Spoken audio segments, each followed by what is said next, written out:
Welcome, sleepless spirit. I'm your storyteller tonight, here to guide you gently into the shadows of slumber, where dreams take over and worries fade away. Before we begin, don't forget to like this video and subscribe for more bedtime tales, whispered just for you. Let me know in the comments, where in the world are you watching from, and what time is it as you listen tonight? And if there's a story you've been longing to hear, something spooky, something comforting, tell me. I'm always listening. Now, tuck yourself in. Let the darkness wrap around you like a warm blanket. It's time to let go and drift into the story. The 2019 Labor Day weekend was expected to be ideal.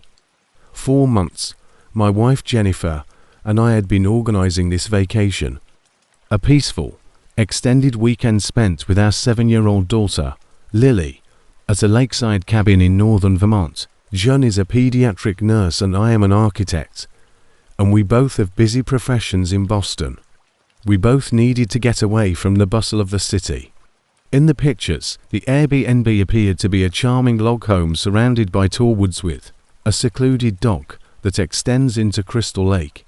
We had no idea that the woods that had promised us calm and serenity would serve as the setting for the scariest afternoon of our lives. As GPS guided us farther into the bush, the drive up took over 4 hours, navigating ever tinier roads, counting red barns, and making up stories about the cows we passed. Lily stayed pressed against the glass for the most of the journey. The location surpassed our expectations when we eventually pulled into the gravel driveway.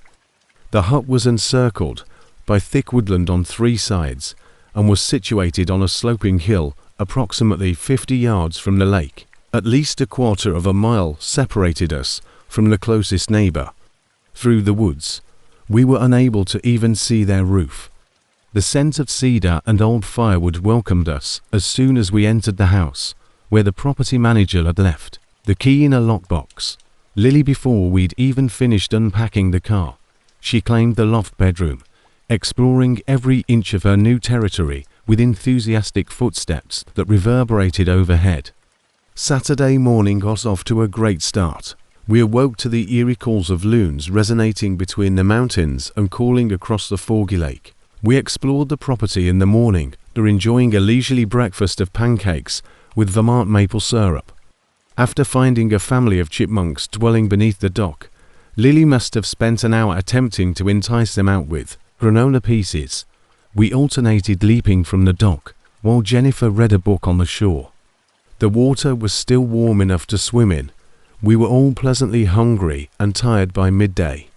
On the drive up, John and I decided to make a large lunch, consisting of grilled chicken, corn on the cob, and a salad made with veggies from the farmer's market. Lily played on the deck just outside, while we worked in the kitchen, creating intricate patterns out of colored leaves and pine cones she had gathered. We could see the deck clearly from the kitchen window, but Lily must have strayed off while we were preparing our meals. No more than 10 minutes could have passed while Jean chopped vegetables and I marinated the chicken. We discussed renting kayaks for the following day. The deck was deserted when I looked up to see how Lily was doing. She left her collection of natural treasures on the picnic table. I asked John, first unconcerned, "Hey, where'd our little explorer go?" John dried her hands on a dish towel and went out onto the terrace while shouting Lily's name. Kids wander, especially in new places full of interesting things to discover. No answer. Her voice appeared to be swallowed by the woods, leaving behind nothing except the soft sound of waves crashing against the coast. That's when my chest began to flutter with concern for the first time. Just a parental hunch that something needed to be checked, no panic yet. I expected to see her crouching by the stone fire pit or even down by the water's edge searching for minnows when I strolled around to the side of the cabin. Nothing. The majority of the property could be seen from the cabin, and it was not very large, perhaps 2 acres overall. Jean went to I looked behind the little storage shed and toward the lake. No Lily yet. With each unanswered call, we increased the volume and urgency of our voices as we continued to yell her name. After 5 minutes, 10 came as we broadened our search into the tree. The chicken remained neglected on the counter. My heart skipped a beat when I observed anything. Between two enormous oak trees, I could just make out a tiny trail that I had never seen before. In the soft earth, new footprints, tiny ones that only a child could have. I followed those tiny feelings and ran into the woods without thinking, screaming Lily's name until my throat ached. Perhaps 200 yards from the cabin, the trail twisted more into the trees than I had anticipated. As the canopy thickened, the afternoon sun was filtered into a faint greenish glow. I heard it right before I turned around to go grab Jean. Somewhere up ahead, Lily's voice was clear and high. I felt such a rush of relief that my knees almost gave out. However, what I saw when I forced my way through a mountain laurel cluster tightened every muscle in my body. Lily was standing next to a dilapidated RV that it appeared to have been deserted for many years. Most of the windows were taped over with cardboard, and the entire structure was covered with moss and rust. She wasn't by herself either. Standing next to her was a man who was most likely in his late 40s and had patches on a faded khaki vest that appeared to be from a wildlife organization. His brown hair was thinning and brushed over a tanned head. Additionally, I saw that one of his front teeth was chipped in a strange direction. His hand was on Lily's shoulder, and I felt uneasy with the way his fingers closed around her petite body. "Daddy," Lily exclaimed with a joyful wave. Mr. Bradley, who tends to injured animals, was ready to show me the baby raccoons when he seemed to reach out with his free hand, his broken smile never faltering.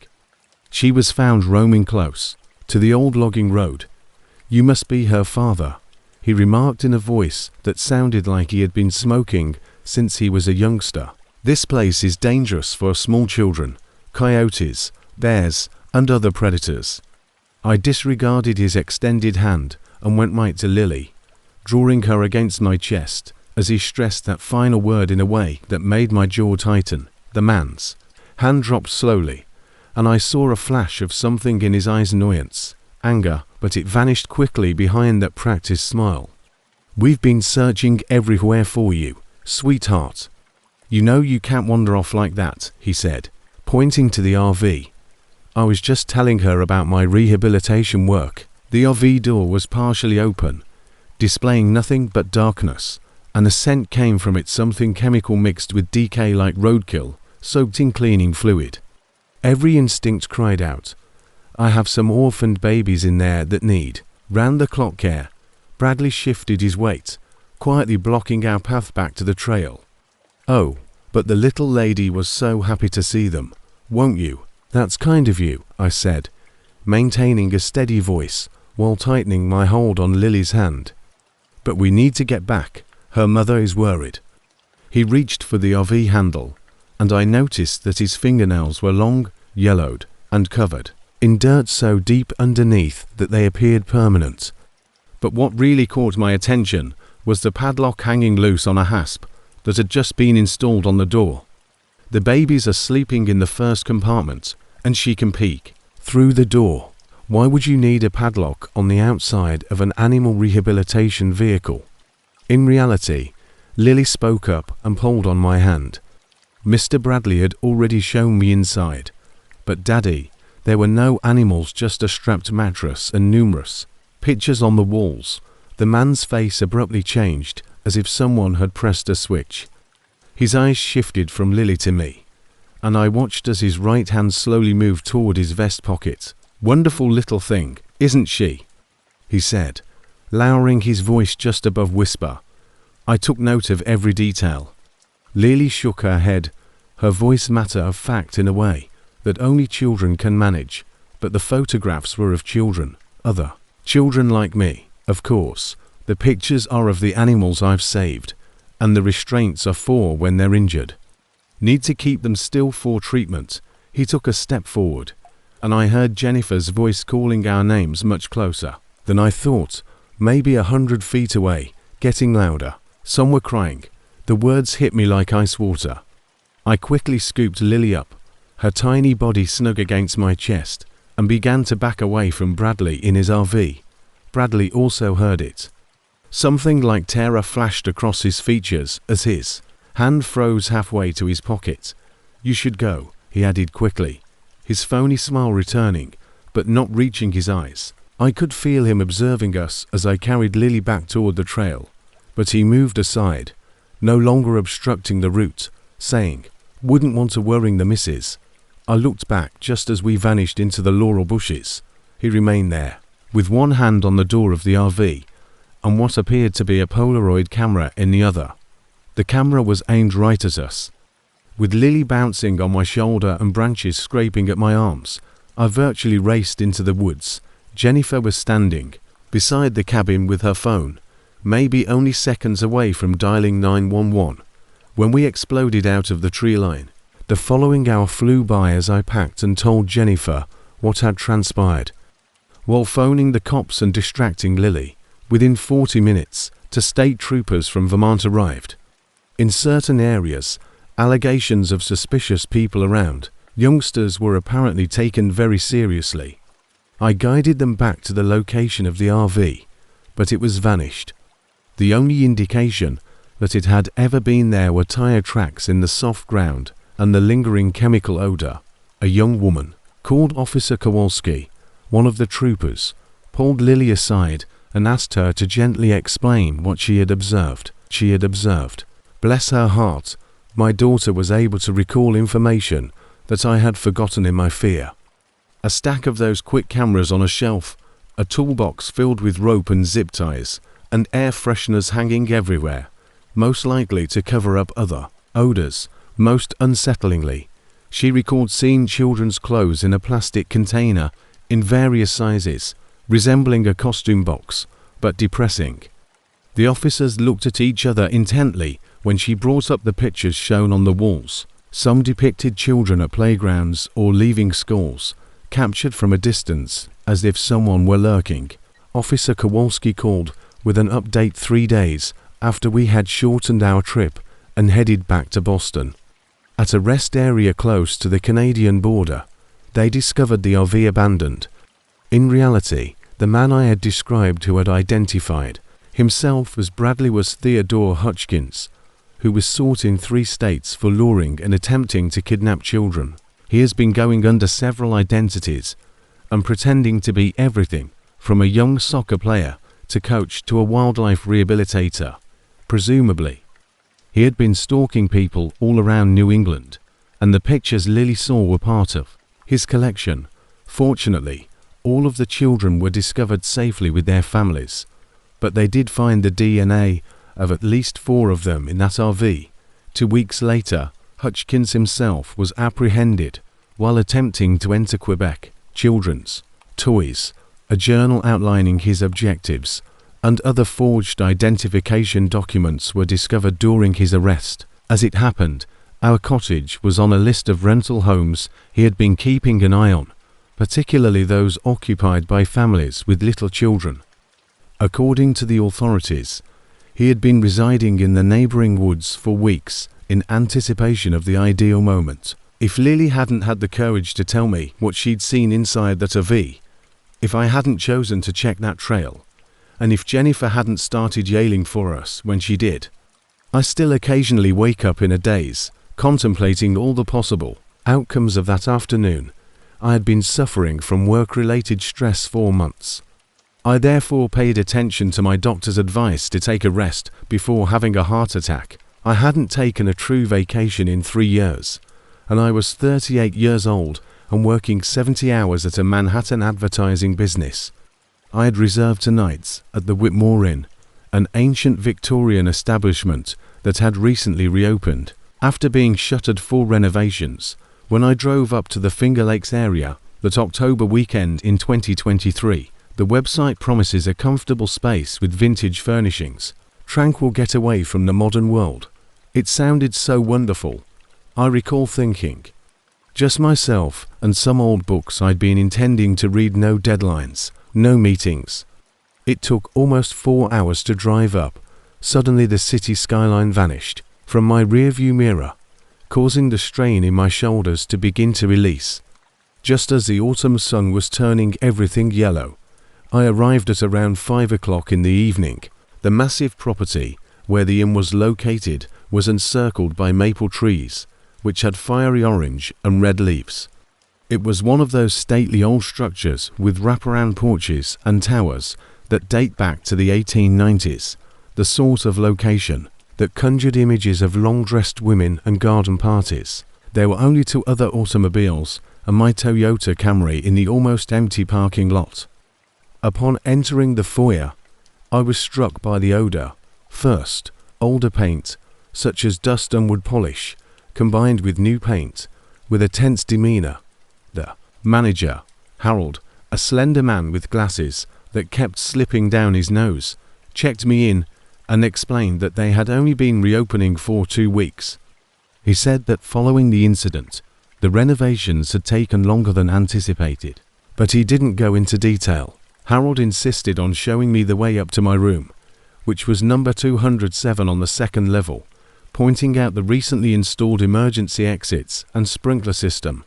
I unpacked after Harold left me alone in my room and made the decision to look about the inn before supper.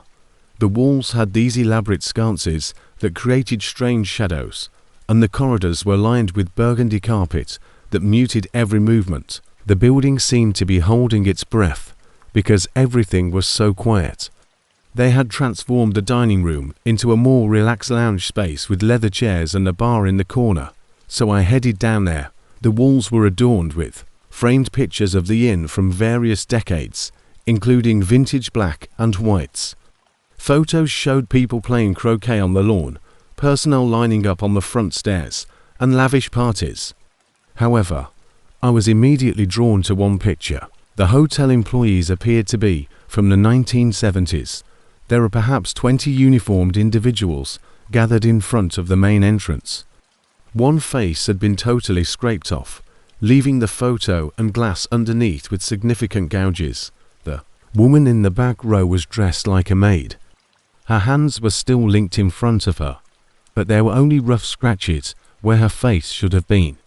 For longer than I should have, I stood there looking at the picture, trying to understand why someone would deface it in that way. The scrapes were careless and untidy.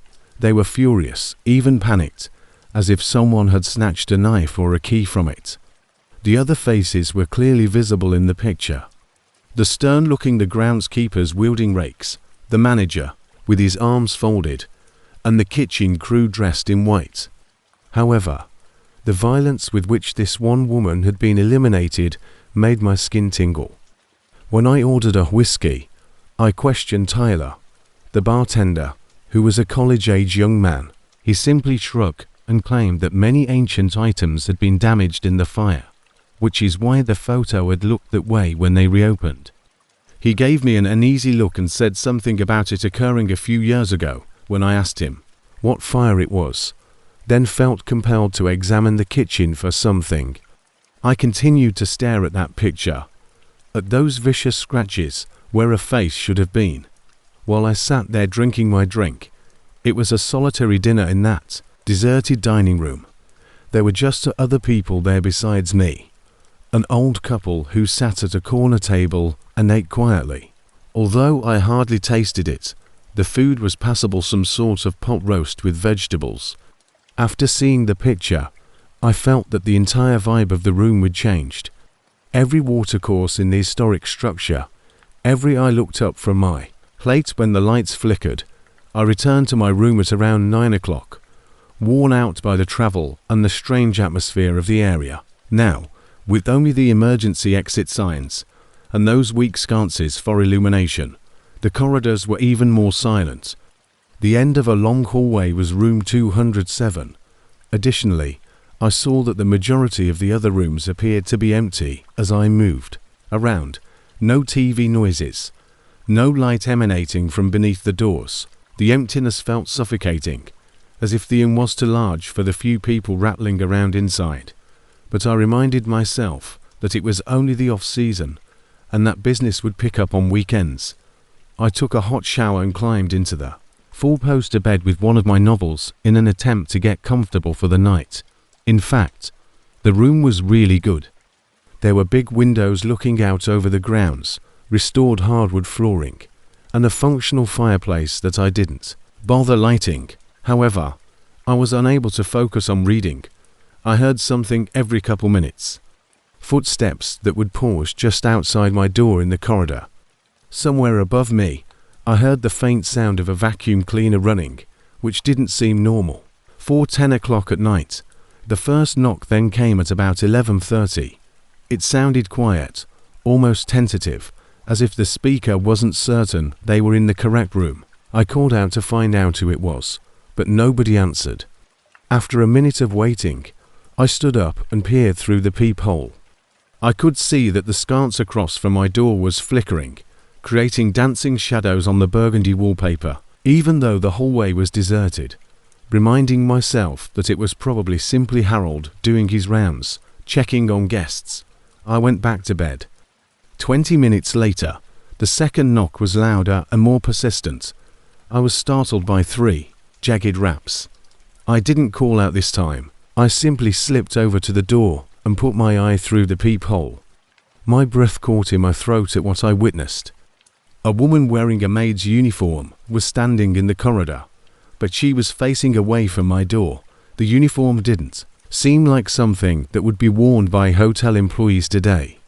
It seemed outdated. It had a white apron and was grey, the type you'd observe in vintage films. She stood motionless, as if she were waiting for something, and her hair was secured in this harsh bun. I waited for her to move, turn around, or do something for what seemed like minutes, but was really just seconds. Then the flickering sconce entirely went out, leaving that area of the hallway absolutely dark. She was gone when it flickered back on a second later. She simply disappeared as if she had never been there at all, without leaving or turning a corner. After that, I didn't get much sleep. I would always hear something new just as I was about to fall asleep. That same vacuum cleaner running in the room above me, the squeak of a cleaning cart's wheels, the jangling of keys in the hallway. But what really struck me was the whispers. It began at around 2 in the morning and was so weak that I assumed it was the old radiator or the wind. However, I could tell it was unquestionably a voice as I laid there in the dark. I couldn't fully understand the woman's voice as she spoke in these hurried, anxious words. It appeared to be travelling from one side of the room to the other, emanating from inside the walls themselves. At one point, I tried to hear what she was saying by pressing my ear against the wall and turning on all the lights. The whispers abruptly stopped, as if the source of the sound was aware that I was listening. In some ways, the ensuing quiet was worse than the commotion. With my car keys in hand and my clothes on, I waited on the edge of the bed till morning, resisting the want to simply run out of the room and head back to the city at that now. I left my room as soon as the sun rose, since I was in dire need of coffee and some typical human contact. Harold appeared much more anxious than he had the day before, as the continental breakfast was served in the dining area. As he poured coffee, his hands trembled, and he kept looking toward the corridor as if he thought someone might enter. I directly asked him if there were any female employees working the night shift. Hot liquid spilled down the white tablecloth when the coffee pot slipped in his palm. "No, absolutely not," he said, quickly wiping it up with napkins. He and a maintenance man named were their only night workers. Hey. His face went white when I told him what I had witnessed. He attempted to dismiss it with a laugh, saying that I must have been having hallucinations and that ancient houses can deceive people, but his voice broke. Then he muttered that perhaps I might think about checking out early as he came in close and looked around to make sure we were alone. Without question, he had waived the cancellation fee. I could tell by the urgency and fear in his voice that he was well aware of what I had witnessed. I didn't require to remind us. Without even folding my clothing, I threw them into my suitcase and headed straight back to my room to pack. However, I was zipping it up when I saw something that stopped me in my tracks. My door had scrapes and marks on it that were undoubtedly not there the previous evening. Deep gouges that looked like someone had been trying furiously to get in were centered around the door handle and lock. Or perhaps I thought coldly, attempting to escape. I discovered the pattern as I rubbed my fingertips over them. They weren't arbitrary, roughly cut onto the painted wood. They formed letters, LET. Then there was a hole where the wood was to ruin to read. Out T, let out, follows, alternatively. It might have said, let me out. I picked up my luggage and virtually sprinted along the hallway, disregarding its appearance. Harold was there in the lobby with my receipt ready, and he delivered it to me without making eye contact. His voice was hardly more than a whisper as he yelled after me as I was making my way to the door, saying, "Room 207, that's where it happened. We believe the upgrades would resolve the issue." Like the devil was after me. I drove away from that location, but I was unable to let it go. I began my internet research that afternoon while I was safe in my apartment in Manhattan. I eventually located it, although it took some looking. A little story from a 2018 local Finger Lakes newspaper. A deadly fire damaged the historic Whitmore Inn. The details made my skin crawl. Even if the story was brief, Dorothy Brennan, a maid, was trapped in a second-floor guest room and had perished in the fire. Dorothy had been discovered in room 207, even though she wasn't supposed to be there, after the fire had started there under mysterious circumstances. An inquiry into claims that Robert Whitmore, the proprietor of the inn, had been threatening to terminate employees who complained and withholding their wages is still ongoing. According to the article, Dorothy had organized other workers to demand their back wages, making her one of the most outspoken detractors. She had reportedly been trapped in room 207 the night of the fire following an altercation with Whitmore. When he locked up for the night, he didn't realize she was inside, so he said it was an accident. 2 hours later, the fire broke out. Her fingers were bleeding from clawing at the wood, and they discovered her body beside the door. I have never visited the Finger Lakes area again, and I never plan to. I still occasionally dream about that hallway and the grey uniformed woman waiting with her back to me. A few months later, I was curious and looked up Harold's name. Within 2 weeks of my visit, he would leave the Whitmore. 6 months later, the establishment closed once more, this time for good. A woman who had stayed in room 209, which was 2 doors down from where I had been, wrote the most recent internet review that I could find. She described seeing a maid who disappeared when the lights went down, hearing a woman sobbing in the walls, and discovering marks on her door. Her reference to the staff portrait in the dining room, however, was what truly troubled me. Someone had scratched out, she said, a face with such violence that the glass broke. Additionally, a name tag that said Dorothy was barely visible beneath the scrapes. At that moment, I was certain that I had seen her, and that she was still in the inn, frantically attempting to leave room 207 and hoping someone would hear her. And Harold's statement that they believed the upgrades would resolve the issue comes to mind. However, that kind of injustice and suffering cannot be repaired. Some objects will not be demolished or painted over. Some things simply knock in the hopes that someone will let them out at last. Terminina. For Alison and myself, everything was meant to start in the summer of 2018. After 4 years of dating, we were recently married, and I had earned enough money from my job in construction to give her the honeymoon she so richly deserved. While we were organizing the wedding, she kept talking about her goal of traveling to wine country. Thus, when I discovered I knew this small vineyard estate in Northern California, surrounded by grapevines and tucked away amid undulating hills, was ideal. According to their website, the property was known as Blackwood Estate and had been in the family for 3 generations.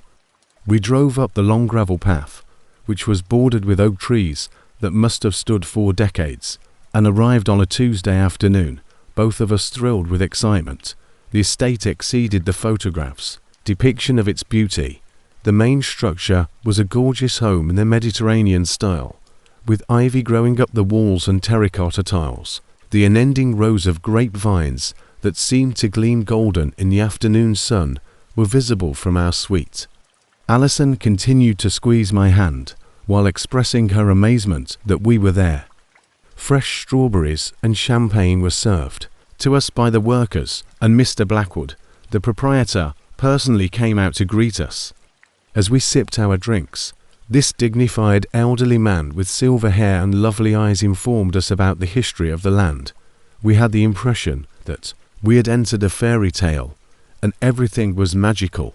We discussed our future while eating dinner on our private balcony that first evening, and watched the sunset turn the sky orange and purple. Long hikes through the vineyard, fine dining, and wine tastings filled the following several days, taking notes on each wine we sampled in this small leather journal she had purchased especially for the trip. Alison was ecstatic. She had always kept meticulous records of everything in our relationship. The estate would put out vintages that were not accessible to the general public for these exclusive tasting events in their cellar. We also encountered other couples, primarily elderly, people commemorating anniversaries, and everyone seemed truly delighted to be present. However, Alison began complaining about feeling nauseous during supper on Thursday night, the fourth day. She had been gushing about the chef's cooking since we got there, so it was unusual that she hardly tasted her food. Perhaps she had consumed too much wine during the afternoon tasting, I reasoned.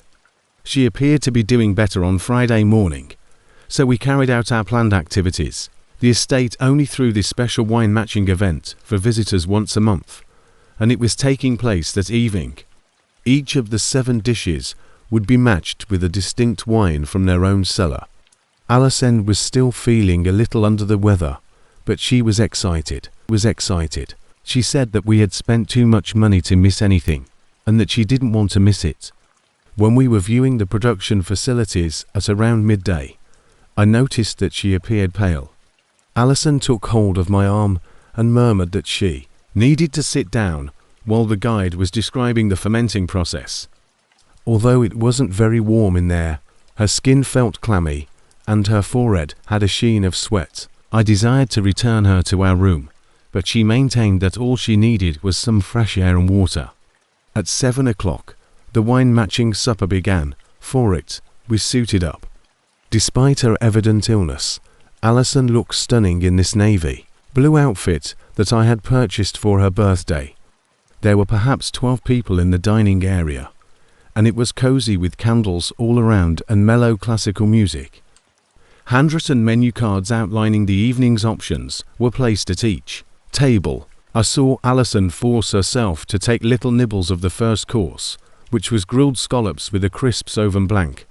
She had completely stopped eating by the 3rd dish, and was only feigning to drink her wine, not wanting to cause a scene.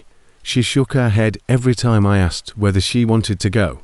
Mrs. Ashford from Oregon, who sat at the next table, kept looking over worriedly. I could tell Alison's complexion had turned grey, even in the faint candlelight, which made my chest tense with anxiety. The 5th course was when it occurred. Alison stumbled forward, just as the waiter had set a platter of braised lamb in front of us. She started throwing up violently onto the white tablecloth after her entire body seized. It wasn't your typical vomit, though. It was dark, nearly black, with vivid red splotches. Blood mingled. Chaos broke out in the whole dining room. People leapt back and chairs scraped the floor. Alison continued to heave, more blood erupting with each spasm as someone shouted. I recall feeling totally powerless as her body trembled, and I held her hair back. The chaos increased when the sommelier spilled a whole tray of glasses. Mr. Blackwood's face was white with horror as he ran from the kitchen. With her clothes destroyed, her eyes rolling back, and blood still streaming from her mouth, Alison fell against me. My voice was breaking with panic. I yelled for someone to dial 911. Although it seemed like hours, the ambulance arrived in 15 minutes. Rapidly, the paramedics worked to get Alison asked me quick questions about her diet, allergies, and any medications she was taking while she was being transferred to a stretcher. As she slipped in and out of consciousness, I held her hand as we rode to the hospital. There was a haze of beeping devices and white jackets. They started IVs, performed blood tests, and pumped her stomach. It felt like forever while I sat in that waiting room. Around midnight, a doctor eventually emerged, still wearing my dinner jacket that was smeared with her blood. I will always remember his name, Dr. Patel, and I felt weak at the expression on his face. He claimed that they had discovered signs of combat in her body, huge quantities of it. Seeing my perplexity, he clarified that it was rat poison. It had been days, judging by the levels, since someone had begun giving my wife rat poison. Before dawn, the police showed up. To detectives who appeared to have been dragged from their beds, which is likely what happened to them. 4 hours, they interrogated me, asking about every aspect of our visit, everyone we had spoken to, and everything Alison had eaten. Were we enemies? Was there anyone with a harbor resentment toward us? It seemed like a ridiculous question. We were a young Colorado couple on their honeymoon. How could anyone wish to harm Alison? After that, the detectives focused on the estate, examining food samples from the kitchen, talking to employees, and looking over surveillance footage. The entire location was under lockdown. Fortunately, none of the other guests displayed symptoms, although they were still being checked out at the hospital as a precaution. I watched Alison sleep while I remained by her bedside. She had wires and tubes attached to her body, and machines were keeping an eye on her health. She was fortunate, the doctor stated. She might not have arrived if we had waited even an additional hour. 3 days later, they apprehended Mitchell Granger, a former employee who had been let off from the estate 6 months prior for stealing wine from the vendor. Using a key he had never returned, the security camera captured him surreptitiously, entering the kitchen through a service entry late at night. He had been waiting and observing the mansion from his van in the neighboring woods. Journals full of meandering writings about retaliation, how the Blackwood family had destroyed his life, and how he intended to hold them accountable by damaging their name, were discovered by the police in his car. He had been playing Russian roulette with the lives of his visitors by incorporating little doses of warfare into random dishes without specifically targeting anyone. The unfortunate person who received enough dosages over a number of days for it to accumulate to dangerous levels was Alison. He was said to have been composed and even proud of his actions when he was taken into custody. According to the detective, Granger had been employed there for 8 years prior to the crime, so he was familiar with every square inch of the kitchen and every security floor. In order to conduct a thorough investigation, the estate promptly closed. Health inspectors arrived. Due to the fact that it brought guests from all over the country over state boundaries, the FBI became interested. Lawsuits began to pour in. 3 additional guests had trace levels of warfare in their systems, but not enough to produce symptoms, we subsequently learned. The Blackwoods were inconsolable. In 1 week, 3 generations worth of reputation building were ruined. Alison was in the hospital for 2 weeks to recuperate. It also took months for her to feel normal again after being discharged. She had to adhere to a specific diet for 6 months since the bleeding had injured the lining of her stomach. Our honeymoon was never completed. Rather, we spent it making depositions and in sick rooms. What scares me most of all, it was arbitrary. We weren't the target. Simply put, we were consuming the wrong things at the wrong time, victims of a single man's deranged desire for vengeance on those unrelated to us. A year later, the trial took place. Everything came pouring back when we saw the courthouse, and we had to take a plane back to California to testify. Granger received 25 years after entering a guilty plea to attempted murder. As Alison talked about what it was like to believe she was dying during what should have been the best week of her life, he sat there looking blank and without regret. The estate of Blackwood never reopened. When I last heard, the lovely villa was abandoned, the vineyards were overrun, and the property was up for sale. I occasionally drive Alison will become tight and put her hand in mine as we pass wineries here in Colorado. Because the scent of wine alone reminds her of that dining room. She's no longer able to drink it for any medical reason. Her tasting notes from those initial days, when everything was perfect, are still in the small leather journal she brought with her on the trip. Since then, she has never opened it. 2 years later, we had our second honeymoon. Only we took a straightforward road trip through the mountains and slept at small bed and breakfasts where we could observe the chefs preparing our meals. At least physically, Alison is doing well now. She's well, but because of the injuries of the battle, the physicians check her liver function every year. We don't discuss it much, but occasionally I see her reading news reports about cases of food poisoning. Her face tensed with a fear I wish I could take away. We learned from the events at Blackwood Estate that terror isn't always evoked by dim lanes or overt danger. Sometimes it originates from a lovely location where you should feel secure. Accompanied by a wine pairing and presented on exquisite china, we discovered how to be thankful for dull, unremarkable meals and 4 vacations where the only memorable thing is spending time together. Now that's sufficient for us. When we made the decision to travel to Myrtle Beach, Melissa had recently been promoted to senior accountant. We have hardly taken any meaningful trips together in our 12 years of marriage. At the hospital, I was working 2 shifts. We both realized we had to leave before we burnt out because she was drowning in spreadsheets. This resort was discovered online, except for the rooms with an ocean view. The 3-star hotel has good reviews. We stayed in room 312 on the 3rd floor, which had a small balcony from which, if you paid close attention, you could hear the waves at night. There was that distinct fragrance that comes from all coastal hotels. The carpets are cleaned using a mixture of salt air, chlorine, and whatever industrial strength cleaner they employ. We didn't mind that the walls were so thin that you could hear toilets flushing to rooms away. All we wanted was to be somewhere other than home or work. On the first day, everything appeared to be normal.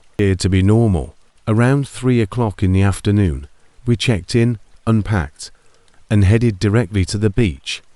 The water was just the right temperature to keep you from leaving, yet the sand was hot enough to burn your feet. Other visitors were dispersed across the area, including couples strolling hand in hand, families with children constructing sandcastles, and the typical beachgoers. We were tanned and tired when we returned to our room that night, and I saw that room 314's door had a "do the handle" as a "not disturb" sign hanging from it. At the time, I didn't give it much thought. Isn't the purpose of vacationing to unwind? Perhaps they simply desired privacy, or were dozing off from jet lag. Melissa and I slept to the sound of the air conditioner rattling, ordered room service, and watched a horrible reality show on the small TV. That sign remained the following morning. The same angle, the same location, as if no one had touched it. On our way to breakfast, we went by room 314, and I noticed that I was slowing down and listening for any noise coming from inside. Nothing, total quiet. It was your standard hotel breakfast buffet. Soggy bacon, rubbery eggs, and those little cereal boxes. Melissa was rambling on about possibly renting bikes later as we sat by the window when I brought up the room next door. Perhaps they were heavy sleepers or accidentally put the "do not disturb" sign up. She shrugged. But I found it bothersome for some reason. The sign itself was strange. This laminated item had faded colors, as if it had been hanging there 4 months, yet it wasn't the typical hotel cardboard type. The margins were curling and yellowed. In the corner, there was a water stain that resembled an old coffee ring. I woke up to this sound at around 2 in the morning that night. I initially believed it was coming from the outside. Perhaps a beach chair is being dragged across the pool's concrete. However, as I laid there in the dark and paid more attention, I discovered that it was coming from room 314 through the wall. It sounded like someone was tugging something heavy with this steady, methodical dragging. All over the carpet, After perhaps 30 seconds, it would pause. There would be a few minutes of total silence, and then it would begin anew. Melissa rolled over after mumbling something when I pushed her. For roughly an hour, the sound persisted intermittently. I would hold my breath every time it began, trying to think of what it might be. Baggage and furniture. The cadence remained constant: drag, pause, pause, drag. It eventually stopped around 3:30, and I was able to get back to sleep. However, I kept dreaming that someone was attempting to move a refrigerator down a lengthy hallway. The placard remained on Wednesday morning. At this point, I was become genuinely interested. I hadn't seen anyone enter or leave that room in 3 days. There are no room service trays in the corridor or maid services, nothing. It appeared as though no one had touched the door in weeks, even the peephole. Melissa eventually acknowledged that it was a little odd when I brought it up to her over coffee at the beach bar. We resolved to listen in order to see if we could apprehend the person occupying the space. However, the day went by.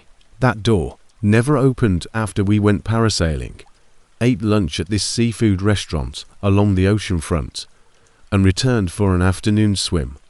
Not once. I even pretended to pass it multiple times. Not even a tiny swing from the air conditioner turning on could cause the sign to move. It appeared to be adhered to the handle. That night, the dragging noises returned, but they were different.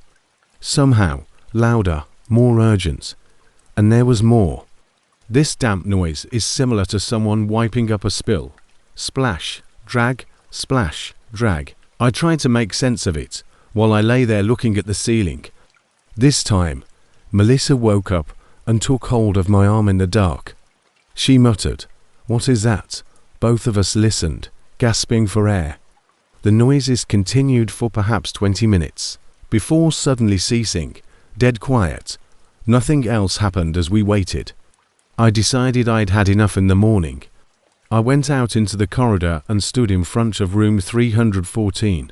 While Melissa was taking a shower, I saw something else, but the sign was precisely the same. There was a slight but unmistakable fragrance, like fruit that has been left out too long. It is simultaneously sweet and sour. It appeared to be coming from beneath the door when I knelt down. I saw it at that moment. Where the carpet joined the door frame, there was a dark stain that was hardly noticeable when I touched it with my shoe. It was perfectly dry, even though it appeared wet. I proceeded directly to the front desk. The employee had spectacles on a chain around her neck and a name tag that read Brenda. She gave me a smile that was too enthusiastic for 8 a.m. to describe the noises, the stench, and the fact that I hadn't seen anyone in days in the room next door. Something changed in her eyes, yet her grin remained constant. She scowled us. She typed something onto her computer, and then typed it again. She turned the monitor so I could see. "Sir, room 314 has been empty all week." It was evident from the reservation system that it had been vacant since the Sunday before. My skin pricked. I told her about the noises and the immobile sign, and I insisted that someone was inside. She grabbed the phone and dialed Gary, who worked in maintenance. She continued glancing at me from the side while we waited, as if she was trying to determine whether I was a crazy person or just a disruptive visitor. After 10 minutes, Gary arrived. This older man looked like a medieval jailer, with keys jangling from his hip and a tall belt. His expression became serious when Brenda murmured something to him. Together, we ascended to the 3rd story. I stepped back while at 314. Gary knocked on the door. "Who's in there?" "Maintenance." No response. He pounded louder this time. Nothing. After glancing at Brenda, who gave him a nod, he took out his master key. The door only moved about 2 inches before colliding with something, even though the latch clicked open. Gary grunted as he pushed harder. I instantly knew the sound as whatever was obstructing it scraped across the floor. I had been hearing the same dragging sound at night. At last, he managed to pry it open enough to pass through. I will always Remember his expression when he emerged. When he took out his radio, his hands were shaking and all the color had gone. He said, "We have to call the police." The police now showed up in 15 minutes. First 2 uniforms, followed by detectives and white-suited crime scene technicians. All of the visitors were relocated to separate rooms, while the 3rd level was completely blocked off. A detective named Barnes questioned Melissa and me for more than an hour in a tiny conference room next to the lobby. When did the sounds first catch our attention? Were we able to spot anyone suspicious? Were we smelling anything out of the ordinary? As I watched him scrawl notes in this tiny pad, I responded to all of his questions. He kept asking the same questions in new ways, without telling us what they had discovered. Interviews were also being conducted with other guests. Through the glass door, I could see them, looking afraid and bewildered. The management of the hotel appeared, despite the air conditioner blasting.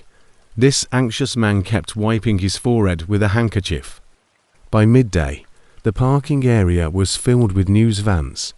We didn't find out what had transpired until that night, perhaps because we were the ones who had reported it. Barnes gave us more information than he probably should have when he returned to speak with us. A key card that had been stolen had been used to go into room 314 5 days prior.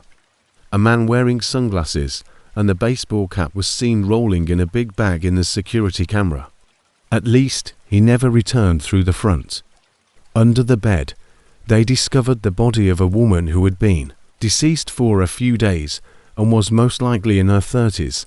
I'd heard the dragging noises. The murderer had been shifting her body around the room, experimenting with various hiding places. The sounds of the rain came from the pail of ice.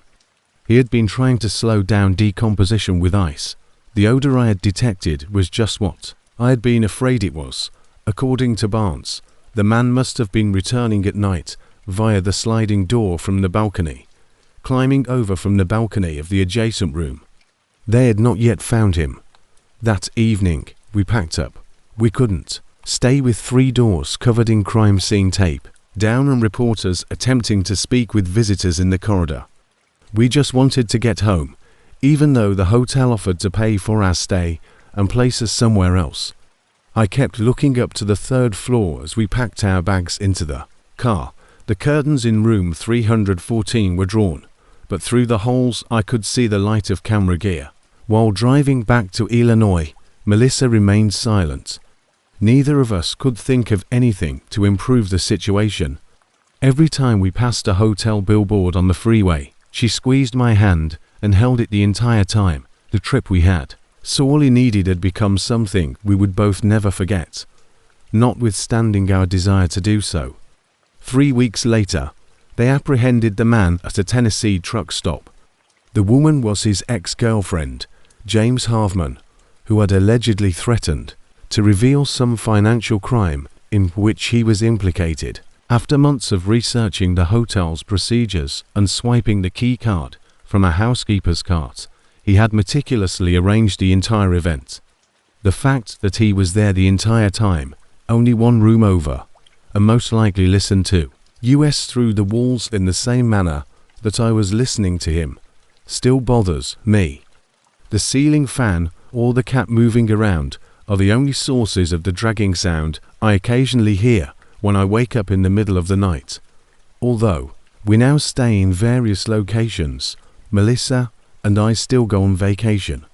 Anywhere but hotels, such as bed and breakfasts or rental homes, and every time I see a do not disturb sign that appears to have been up for too long, I am reminded of Gary's voice as he exited that room and of that sweet sour scent.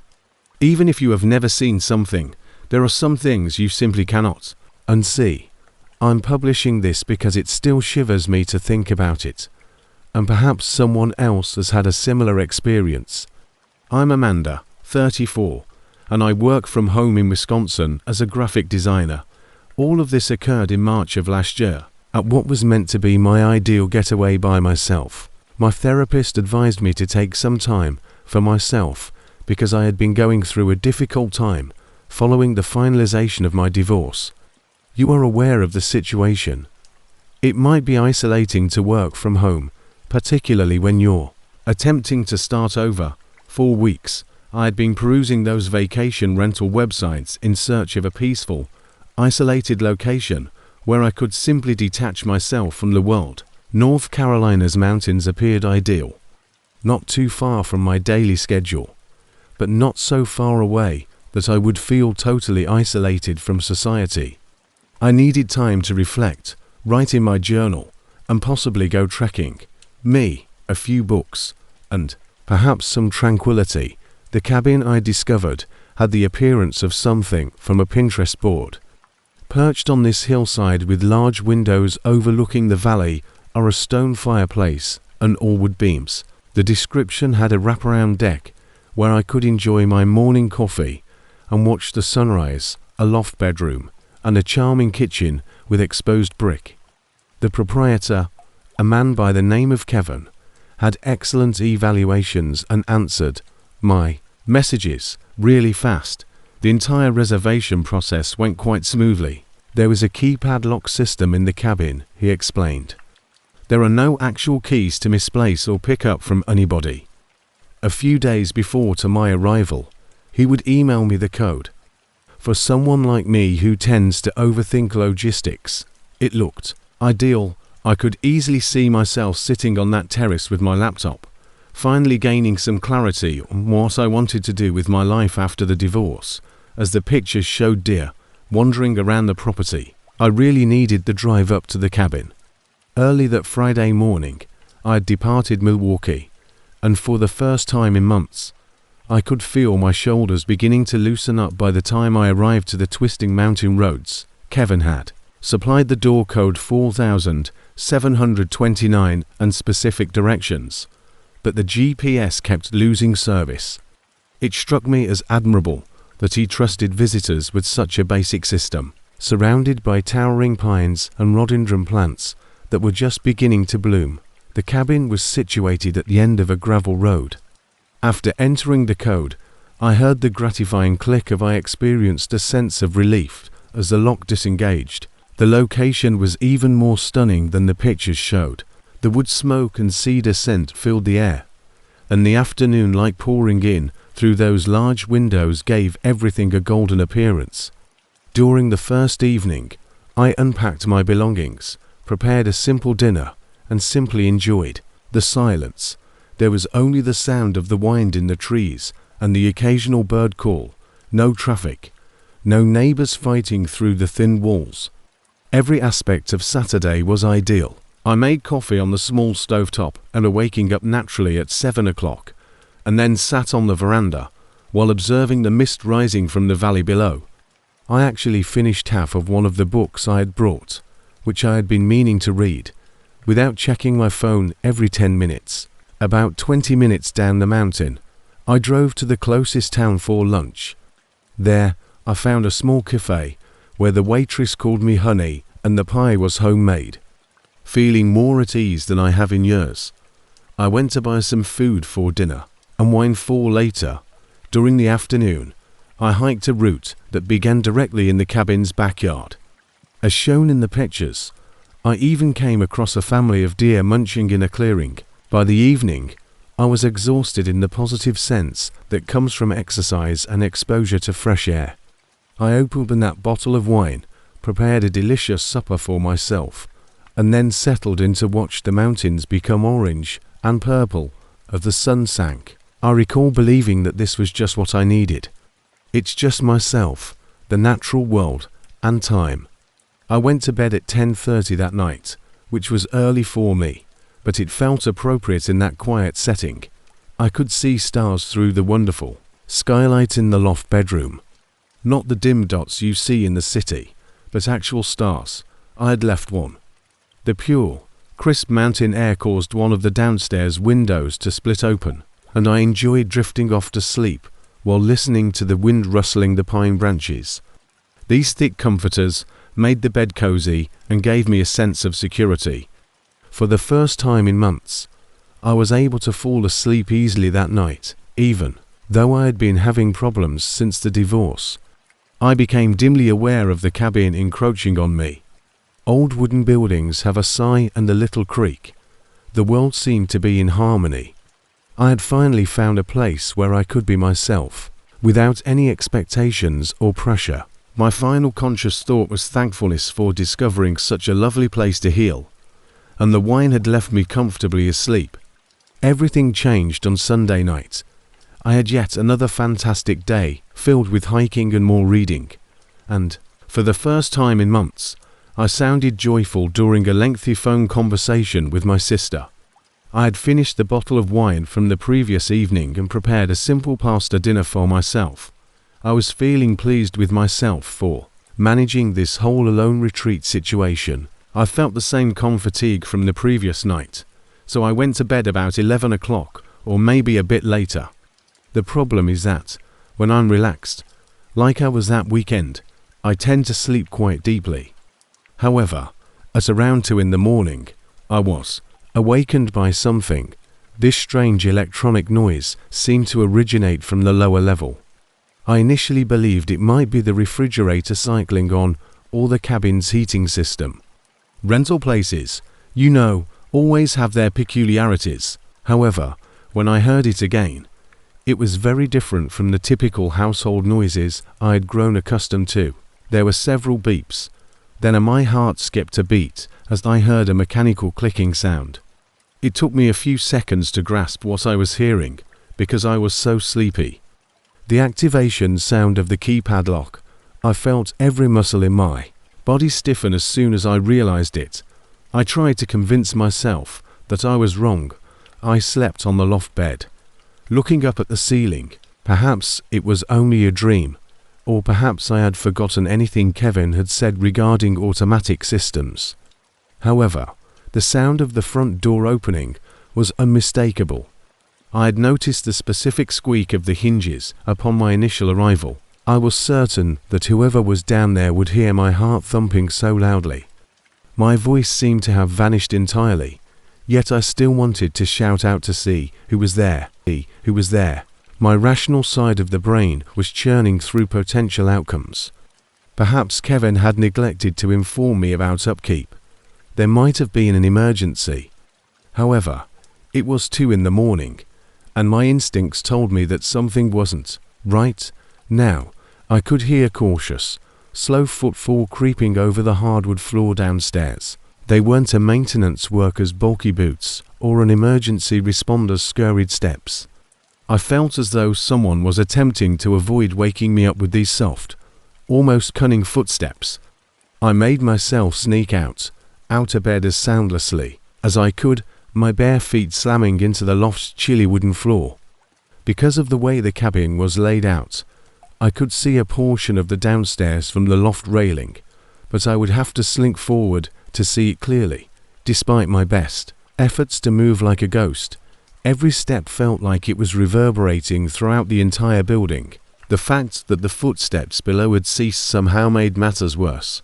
I knew where the individual was, at least while I could hear them. They could be anywhere now.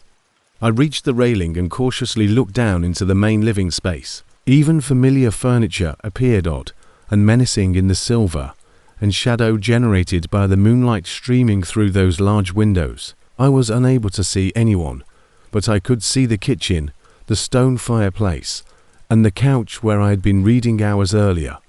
The footsteps began once more, heading for the kitchen, and I knew I had to get a better look. At the top of the steps was the restroom. There was a tiny opening in its door that allowed me to see into the kitchen without being seen. I walked slowly toward the bathroom on shaky legs, trying to avoid the floorboards that I had heard cracking during the day. The door was ajar a little, and I stood behind it, looking through the opening. I could see the kitchen counter and the space by the back door clearly from this vantage point. Initially, the faint shape of the equipment I had been using all weekend was just shadows. However, after that, my entire universe changed when a figure came into view. It was a medium-height man who blended into the darkness with his dark clothing. He wasn't in a hurry or looking for anything. He appeared to be paying attention as he stood motionless. He had a relaxed, almost at ease, stance as if he were at home there. His seeming familiarity with the room was what frightened me the most. He opened the refrigerator without fumbling for the handle, walked around the kitchen island without running into anything, and I saw him remove the leftover pasta from my dinner. As if he were at his own house, he stood there eating it with his fingers directly from the container. I was nearly unable to process the entire situation, since it was so bizarre and offensive. This stranger was eating my meals in what had been my safe haven, enjoying it as though it were his own kitchen. I observed him. Like he'd done this before, he carefully finished the spaghetti, rinsed the container in the sink, and returned it to the refrigerator. After that, he did something that gave me the chills. He approached the couch where I had been reading and took a seat right where I had been spending the afternoon. After I left my book on the coffee table, he grabbed it up and began to read it. He turned pages as if he was searching for something, but he wasn't reading. I was sickened by his careless handling of my personal property. A few minutes later, he got up and put the book down precisely where he had found it. I assumed he would go, and I was already making plans for how I would lock the door when he left. Instead, he headed for the stairs in my direction, and I became further alarmed when I realized that he could be preparing to go to the loft. As silently as I could, I moved away from the bathroom door, my heart slamming into my rib cage. It was intolerable to consider being confined to the loft while this stranger ascended the stairs. I figured I had about 30 seconds before he reached the top, since I could hear his slow, deliberate footfall on the first few steps. I had to decide what to do with my phone, which was on the bedside nightstand. Tried to seize it and hide somewhere or phone for assistance. I picked up the phone, moving as quickly as I could across the loft, ventured. I could hardly unlock the screen since my hands were shaking so much, and I wanted to cry when I realized I had no signal. About halfway up the stairs, the footsteps had stopped, and I could hear him breathing, just breathing, as if he was trying to figure out what to do next. Nevertheless, I gripped my phone, believing that I might be able to use it as a weapon if necessary. Then all of a sudden, footsteps began to move, go back down. The entrance door opened and closed a few seconds after I heard him cross the living room. He was gone in an instant. For what seemed like hours, I remained hidden in the loft, terrified to move or to breathe too loudly. I eventually plucked up the confidence to inspect the house when the first signs of dawn began to peek through the skylight. Everything was just how I had imagined. Left it, with the exception of my book's slightly altered location and the pasta container in the refrigerator. I contacted the police from a diner, my voice trembling as I attempted to convey what had happened, and drove directly to the closest town. Detective Morrison, an older officer, was the one who came to meet me and genuinely took me seriously. Since the individual had used the keypad, he followed me back to the cabin and discovered no evidence of forced entry. The owner, Kevin, was very surprised and perplexed when we called him. We learned the truth, however, when Detective Morrison asked him to look through his rental records. 6 months prior, a visitor by the name of Thomas Brennan had utilized the same cabin with access code 4729. This Thomas guy either recalled or found out the pattern that Kevin had forgotten to alter the code between reservations. The investigator found him. His residence was roughly an hour distant. In response to their questions, he acknowledged that he had been returning to the cabin on occasion, using it as a private haven.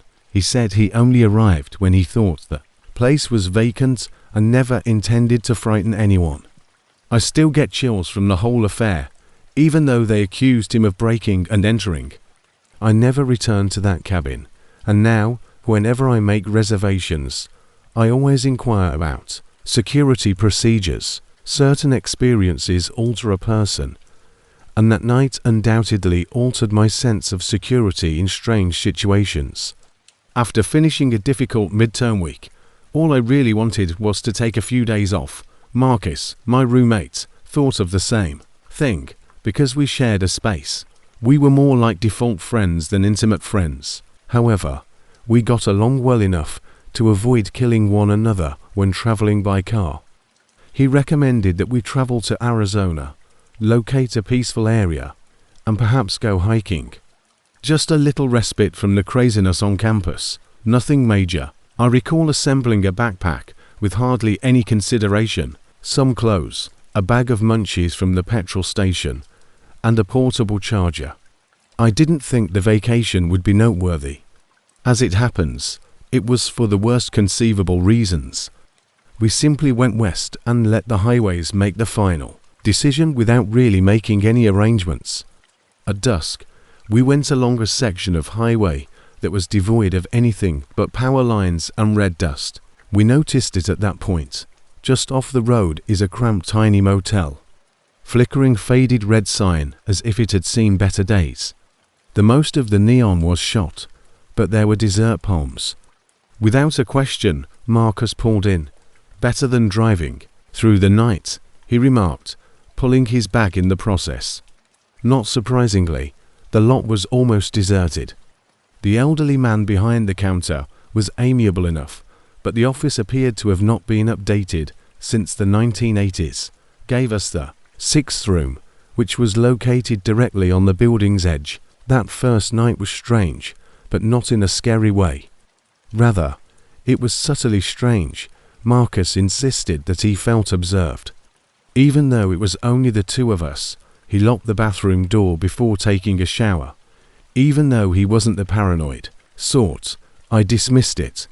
I was too worn out to give a damn.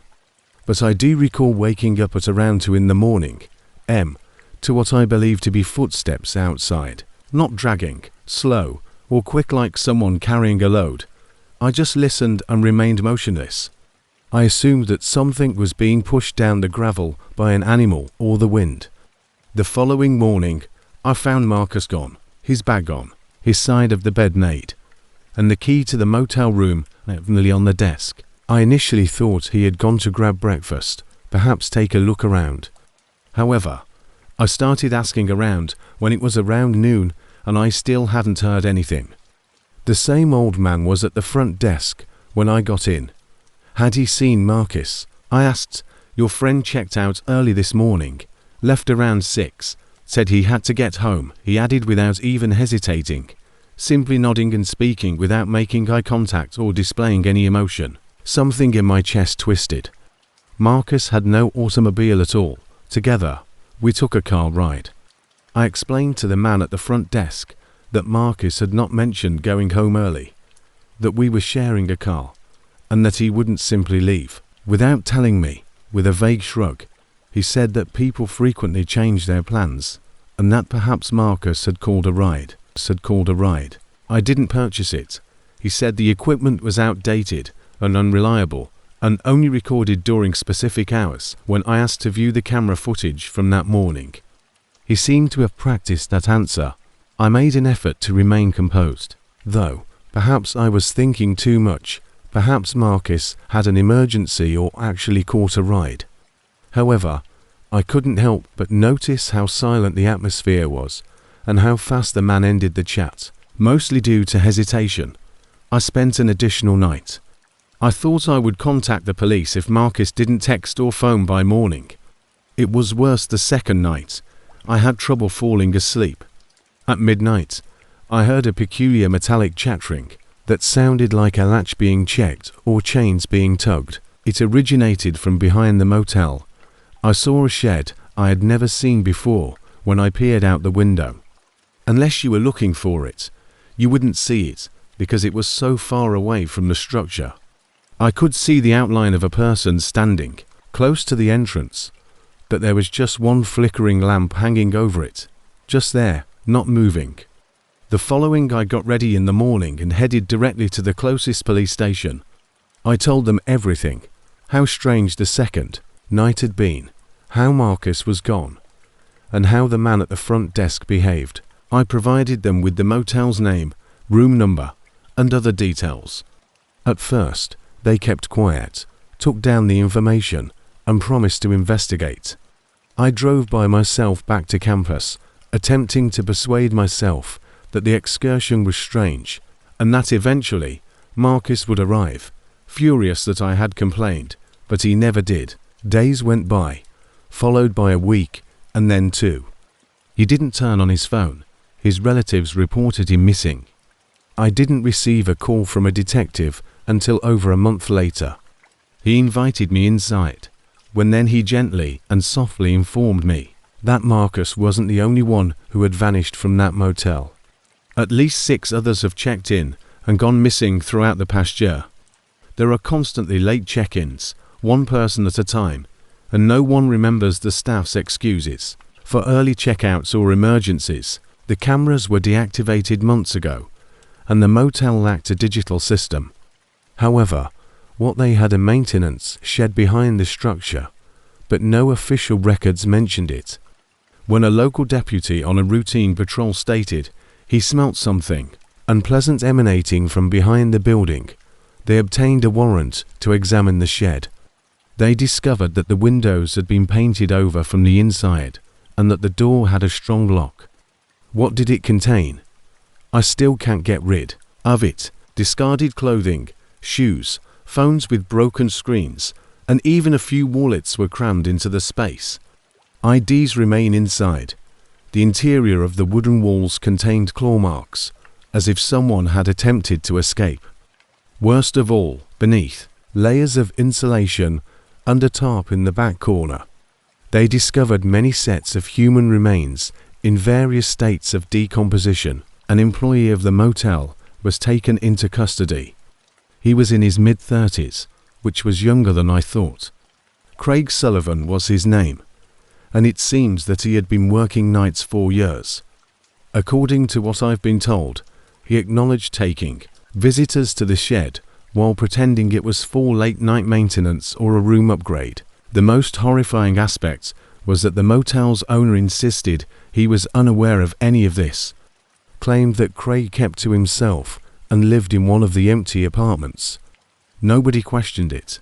He had stayed long enough to become a part of the scenery, like a stain that you forget about until it begins to decay. About 3 weeks later, dental records confirmed Marcus's body. The night he vanished, they believe he was murdered, and someone I shared meals with, laughed with, and lived with vanished in an instant. I don't blame his family for never speaking. To me personally, there was nothing I could do about it. I didn't hear it at all. The shame lurks in the back of my mind, ready to surface when it's quiet and dark, thinking about what I missed, if I should have opened the door when I heard the footsteps, and whether I might have noticed the shed sooner. I keep playing that night over and over again. Since then, I haven't taken a road trip, no longer able to sleep in a motel. I reserved a second-floor room at a chain hotel, double-checked the locks, and still had trouble sleeping. The man I saw standing motionless outside the shed is still on my mind. Was Craig there? Could Marcus still be alive now? I will never know. Over the years, I've shared this incident with a few people, but they always give me that look as if they're unsure whether I'm exaggerating or simply damaged by the trauma. I no longer give a damn.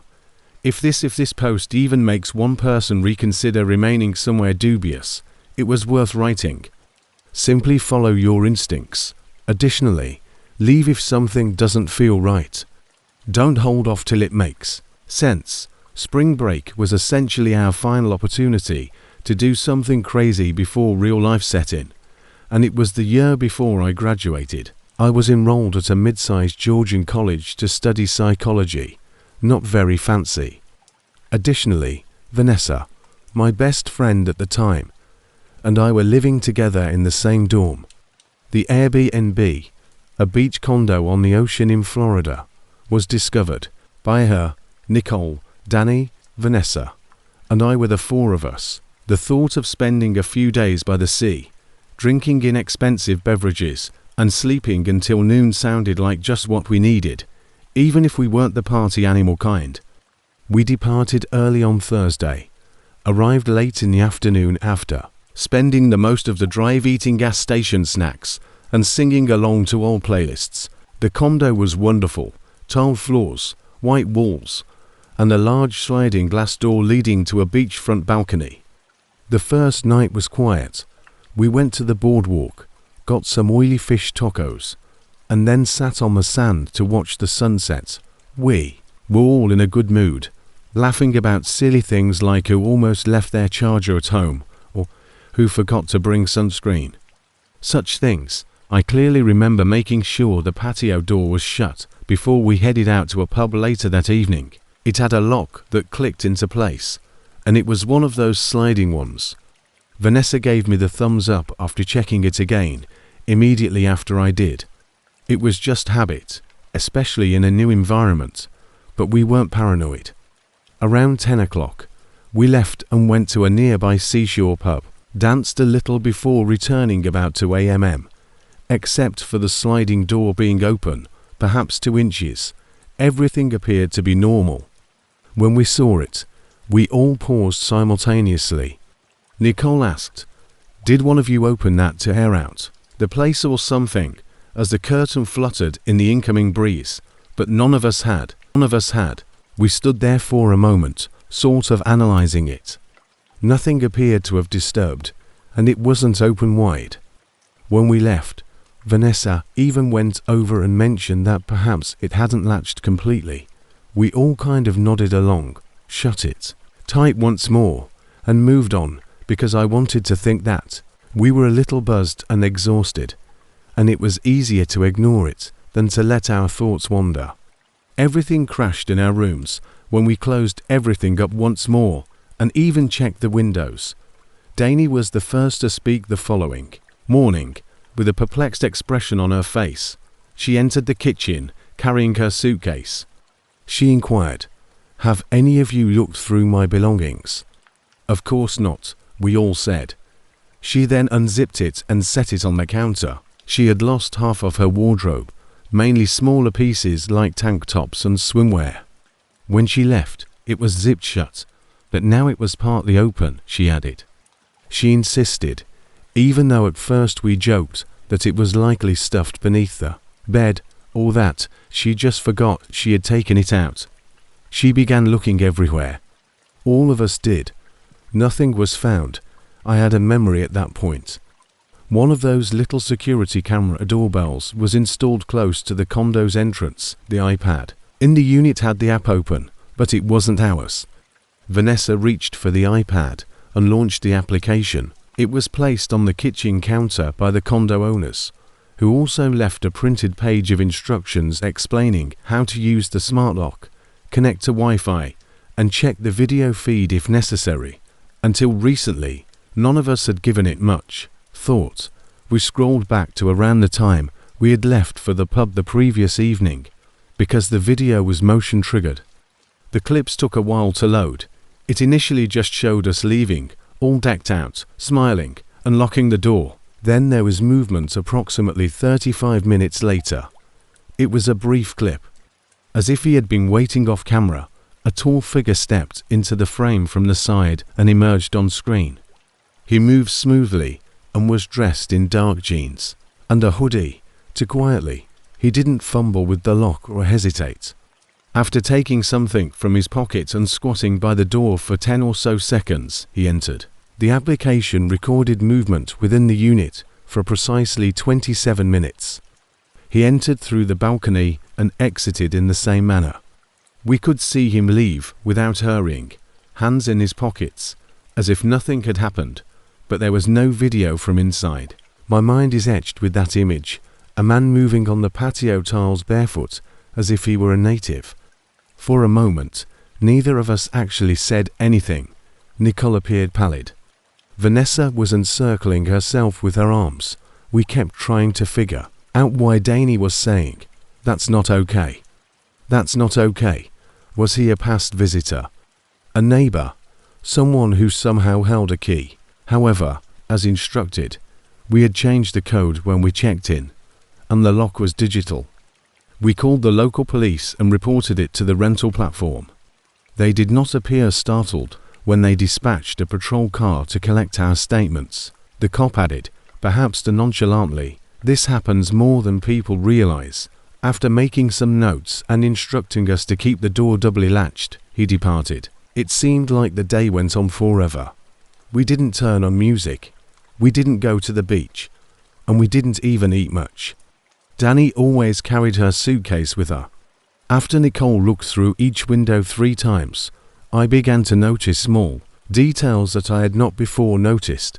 The mild flickering of the hallway light, the creaking of the flooring near the bathroom, and the sheer thinness of the sliding door glass. We brought our blankets into the living room and collapsed on the couch and floor that night, because none of us wanted to sleep alone. We watched pointless reality shows at a volume that was too low to be significant. That night, nothing else happened, but we jumped at every sound outside. Nothing that we could see. Anyway, the next morning, we packed up. It was clear that we wouldn't be staying for the entire week, even if no one mentioned it aloud. I told the condo owner what had transpired over the phone. She sounded sincere when she said she would check the security settings and speak with the platform. Without protest, she reimbursed the remaining nights. Silently, we tossed our belongings into the trunk and departed before noon. Feeling unsafe was no longer the only issue. It was the feeling that we had no idea that someone had been close by, possibly even keeping an eye on us while we slept. We had no idea that something so delicate had been defiled by that unseen presence. Dani texted us all a few days after we arrived home. She reported that she discovered one of the missing swimsuits in her parents' mailbox, folded neatly. No explanation, no remark. It was just put there, not even mailed. Dani was certain it had anything to do with that night, but her parents thought it was a friend's prank. We hadn't received anything strange when she inquired if any of us had. Not that we could see, however. We were all messed up by that detail.